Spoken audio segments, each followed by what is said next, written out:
1. વાસ્તુ અનુસાર હોલિકા દહન પછી બાકીની રાખ ઘરે લાવો. આ રાખને સાચી દિશામાં રાખવાથી જ દેવી લક્ષ્મીની કૃપા પ્રાપ્ત થાય છે. તમને જણાવી દઈએ કે આ રાખને ઘરના દક્ષિણ પૂર્વ દિશામાં એટલે કે અગ્નિ દિશામાં રાખવી જોઈએ. આ એકદમ શુભ છે.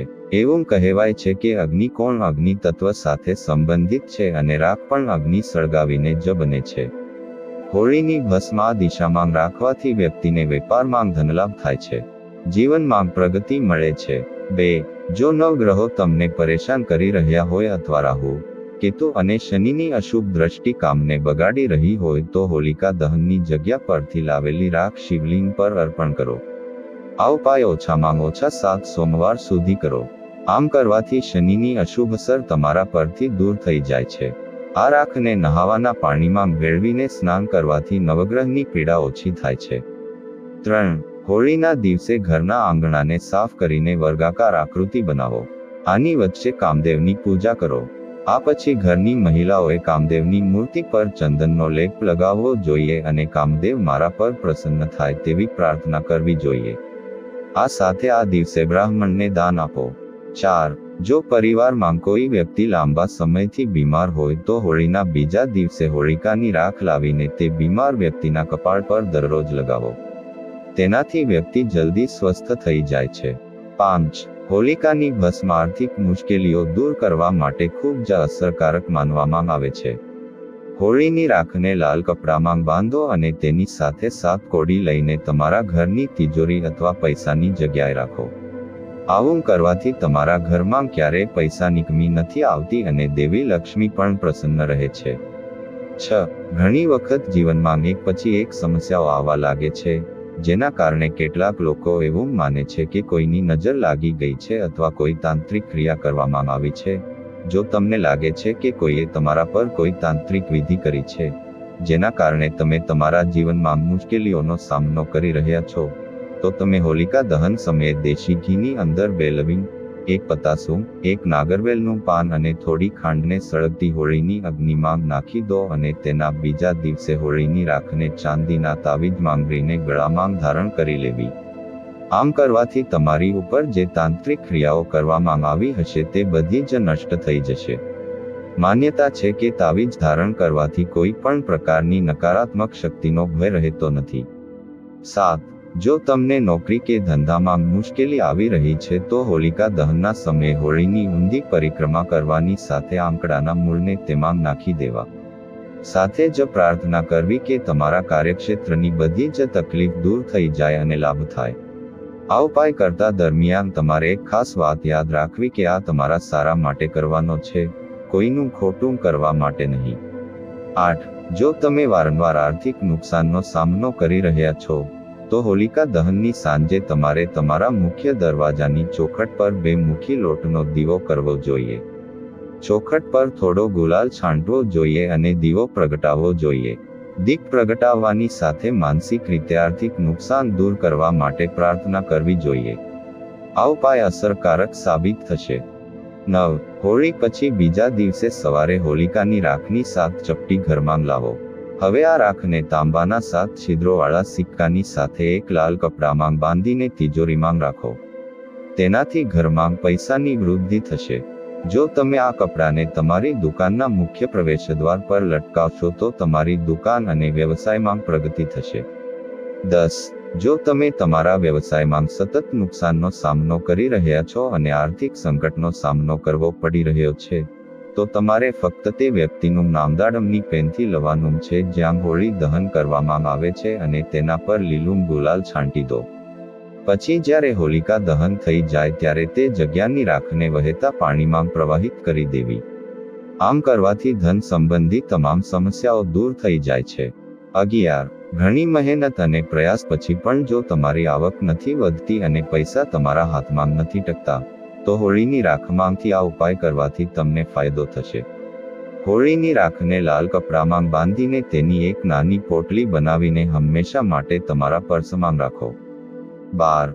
જો ઘરમાં કોઈ વ્યક્તિ હંમેશા બીમાર રહે છે, તો હોલિકાની ભસ્મને કોઈ કપડામાં બાંધીને વ્યક્તિના માથાની આસપાસ 7 વાર ફેરવો અને પછી તેને માટીમાં દાટી દો. આમ કરવાથી ઝડપથી નજર ઉતરી જશે અને રોગ દૂર થાય છે. હોલિકા દહનની રાખ બીમાર વ્યક્તિના શરીર પર છાંટવી અને આ રાખ તેના પલંગ અને તેના દ્વારા ઉપયોગમાં લેવાતી વસ્તુઓ પર લગાવવાથી આરામ મળે છે. 13. વાસ્તુ દોષોથી મુક્તિ મેળવવા માટે હોળી દહનના બીજા દિવસે સૌથી પહેલા તમારા ઈષ્ટદેવને ગુલાલ ચઢાવો અને તમારા ઘરની ઈશાન દિશામાં તેમની પૂજા કરો.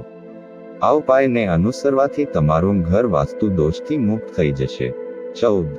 જો તમારી કુંડળીમાં કોઈ પ્રકારનો દોષ હોય અને કોઈ કામ હંમેશા બાકી રહેતું હોય તો હોલિકા દહનની ભસ્મ ઠંડી થઈ જાય પછી તેને ઘરમાં લાવીને તેને પાણીમાં વેળવીને શિવલિંગ પર ચઢાવો. આમ કરવાથી ભગવાન ભોલેનાથ પ્રસન્ન થાય છે અને તમને ઈચ્છિત ફળ આપે છે. 15.